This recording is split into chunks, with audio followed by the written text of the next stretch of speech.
ਦਿੱਲੀ ਨੂੰ ਦਹਿਲਾਉਣ ਦੀ ਸਾਜ਼ਿਸ਼ ਸਾਡੀਆਂ ਸੁਰੱਖਿਆ ਏਜੰਸੀਆਂ ਨੇ ਨਾਕਾਮ ਕਰ ਦਿੱਤੀ ਹੈ। ਦਿੱਲੀ ਦੇ ਵਿੱਚ ਵੱਡੇ ਅੱਤਵਾਦੀ ਹਮਲੇ ਦੀ ਸਾਜ਼ਿਸ਼ ਰਚੀ ਗਈ ਸੀ, ਪਰ ਸੁਰੱਖਿਆ ਏਜੰਸੀਆਂ ਨੇ ਉਸ ਨੂੰ ਨਾਕਾਮ ਕਰ ਦਿੱਤਾ ਹੈ। ਪੁਲਿਸ ਨੇ 9 ਮੁਲਜ਼ਮਾਂ ਨੂੰ ਗ੍ਰਿਫਤਾਰ ਕਰ ਲਿਆ ਹੈ। ਮੁਲਜ਼ਮਾਂ ਦੇ ਕੋਲੋਂ ਪਾਕਿਸਤਾਨ ਦੇ ਵਿੱਚ ਬਣੇ 4 ਗ੍ਰਨੇਡ ਵੀ ਬਰਾਮਦ ਕੀਤੇ ਗਏ ਨੇ।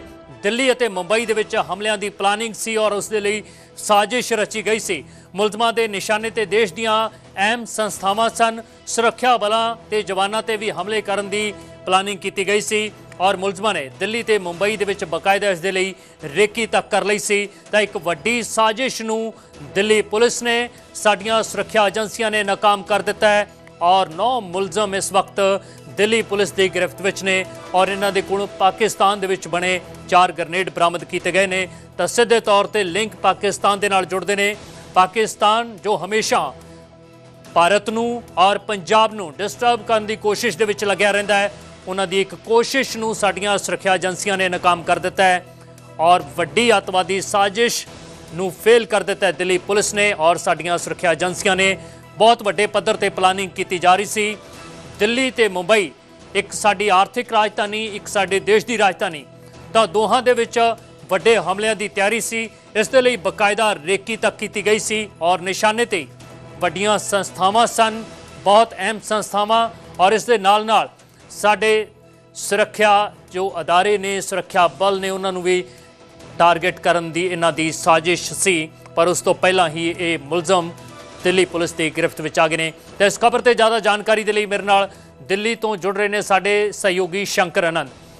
जी शंकर, एक बहुत बड़ी सफलता दिल्ली पुलिस को मिली है। ये निश्चित तौर पे दिल्ली पुलिस की स्पेशल सेल के द्वारा जिस तरह से 9 आरोपियों को गिरफ्तार किया गया है, दिल्ली पुलिस के लिए एक बड़ी सफलता कही जा सकती है।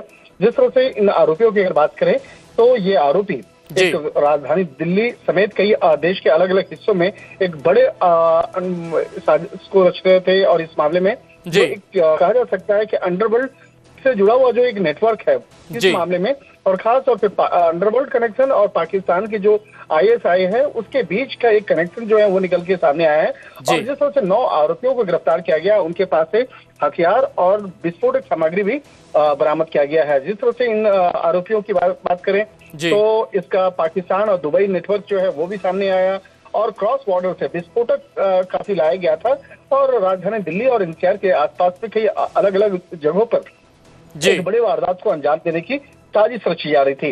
हालांकि मामले में जिस तरह से 9 आरोपियों की से अभी लगातार पूछताछ की जा रही है। पूछताछ करने के बाद उसे जाना जाएगा कि किस तरह से साजिश को अंजाम देना था। और आरोपियों की गिरफ्तारी जो हुई है दिल्ली, महाराष्ट्र, राजस्थान और पंजाब से की गई है। तो पंजाब में क्या कनेक्शन रहा है, पंजाब से जुड़े हुए कौन कौन से अन्य आरोपियों के संपर्क में था, राजस्थान से किस तरह से संपर्क में था और अलग अलग राज्यों में किस तरह से इन लोगों की जो भूमिका रही है, इसको अब जांच एजेंसी दिल्ली पुलिस के स्पेशल सेल के द्वारा अब जांचा जाएगा, परखा जाएगा। और कहा जा सकता है कि दिल्ली पुलिस के और सेंट्रल एजेंसीज के एक ज्वाइंट ऑपरेशन के द्वारा इन आरोपियों को गिरफ्तार किया गया है। जी, जैसे आप बता रहे हो शंकर कि ये अलग अलग स्टेट से इनको गिरफ्तार किया गया, तो इसका मतलब ये है कि ये बहुत बड़ा नेटवर्क है। अभी 9 हाथ लगे हैं और कितने लोग होंगे इसमें, ये अभी जांच का विषय रहेगा। निश्चित तौर पर अभी देखिए इस मामले में भी 9 आरोपियों की गिरफ्तारी हुई है और अलग अलग जगहों से गिरफ्तारी हुई है, यानी कि एक बड़ा ऑपरेशन था उन आतंकियों का और अलग अलग इलाके जो हैं बकायदा वहां पर इनकी जो कनेक्शन जो है वो रहे हैं। और जिस तरह से झारखंड मॉड्यूल की बात करें, Jharkhand module, Maharashtra module, Punjab module और एक आरोपी को तो नेपाल से भी गिरफ्तार किया गया है। नेपाल से जिस तरह से गिरफ्तारी की गई है तो नेपाल में रह करके किस तरह से इन लोग आपस में जुड़े हुए थे। और इन तमाम आरोपियों की अगर बात करें तो नितेश पासवान जो है, जो झारखंड का रहने वाला है, इसका भी एक बहुत ही महत्वपूर्ण स्थान बताया जा रहा है इस मामले में। महाराष्ट्र से जो तौकूर रिजवान गिरफ्तार किया गया है। पंजाब की अगर बात करें तो पंजाब से हरविंदर सिंह गिरफ्तार किया गया जो लुधियाना का है। 3 आरोपी पंजाब से गिरफ्तार हुए हैं। दूसरा आरोपी पंजाब का है, ये भी लुधियाना का रहने वाला है। और तीसरा है मनजीत सिंह, ये भी लुधियाना का रहने वाला। और सबसे बड़ी बात है कि ये तीनों आरोपियों के जो पंजाब के हम बात कर रहे थे, तीनों की उम्र 30 साल से नीचे है। यानी किस तरह से कम उम्र के युवाओं को ब्रेनवॉश करके इस पूरे आतंकी मॉड्यूल में शामिल करना और एक बड़े साजिश के लिए इम्प्लीमेंट करना, तो कहा जा सकता है कि एक बड़ी साजिश थी जिसको दिल्ली पुलिस की स्पेशल सेल के द्वारा एक खुलासा किया गया। इस नेटवर्क, इस मॉड्यूल का भंडाफोड़ किया गया है और आने वाले दिनों में कुछ बड़े खुलासे भी देखने को मिल सकता है। जी शंकर, तो इसको फिर ऐसे भी देखा जाए कि इनके निशाने पर सिर्फ दिल्ली और मुंबई नहीं थे, राजस्थान में भी ये कुछ वारदात कर सकते थे, पंजाब में भी कर सकते थे, जैसा आप बता रहे हैं कि 4 अलग अलग स्टेट से हैं, तो वहां पर भी इनके टारगेट पर कुछ ना कुछ रहा होगा जो इनकी साजिश का, इनकी प्लानिंग का हिस्सा होगा। निश्चित तौर पे देखिए, राजस्थान जो है, राजस्थान से भी जुड़ा हुआ इनका कनेक्शन निकल के सामने आया है। राजस्थान, मुंबई, झारखंड और इसके साथ साथ नेपाल से जुड़ा कनेक्शन निकल के आया है। तो जो 9 लोगों की गिरफ्तारी हुई है उसमें 3 आरोपी जो हैं वो पंजाब के हैं, 1 आरोपी नेपाल का है और 2 आरोपी वो महाराष्ट्र का रहने वाला है और 1 आरोपी झारखंड और इसके साथ साथ 1 आरोपी जो है उत्तर प्रदेश का रहने वाला। उत्तर प्रदेश का रहने वाला विजय है जो मिर्जापुर का रहने वाला है। और सबसे बड़ी बात है कि पूरे इस मॉड्यूल में देखा जाए, इसमें सारे जितने 9 आरोपियों की गिरफ्तारी हुई है कभी 30 साल से नीचे के हैं, यानी कि बहुत ज्यादा उम्र नहीं है। जी बिल्कुल।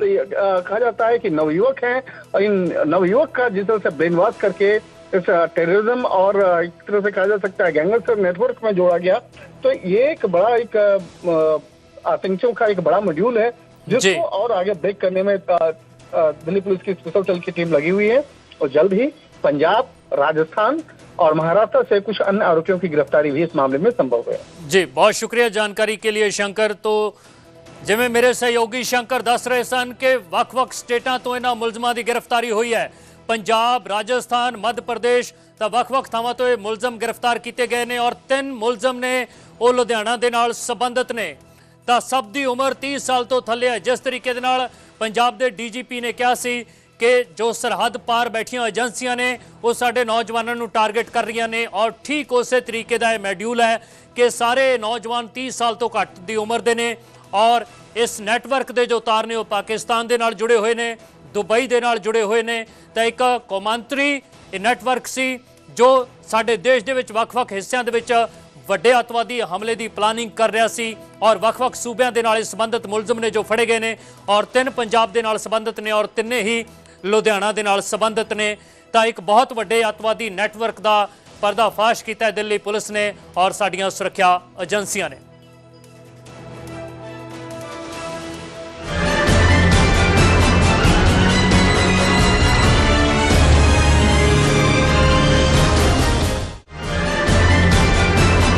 मायने रखता है और जो हमारे साथ खास मेहमान हैं उनका तजर्बा प्रशासनिक सियासत में से लेकर राजभवन तक इस समय पंजाब के खूब काम आ रहा है। राजस्थान में रहते हुए पक्ष विपक्ष, विधानसभा, लोकसभा और उसके बाद असम और अब राजभवन पंजाब का।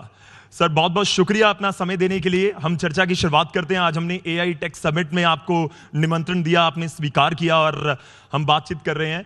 मैं पंजाब और बाकी मुद्दों के ऊपर जाऊंगा, लेकिन जो मैंने एक बहुत लंबा आपका करियर की बात की, इस समय टेक्नोलॉजी गवर्नेंस को कैसे प्रभावित कर रही है, यह सवाल मैं उस समय पूछ रहा हूं जब देश के प्रधानमंत्री कह रहे हैं कि इस दौर में हमें संयम से काम लेना होगा। पेट्रोल डीजल को लेकर वर्क फ्रॉम होम की उन्होंने बात की है,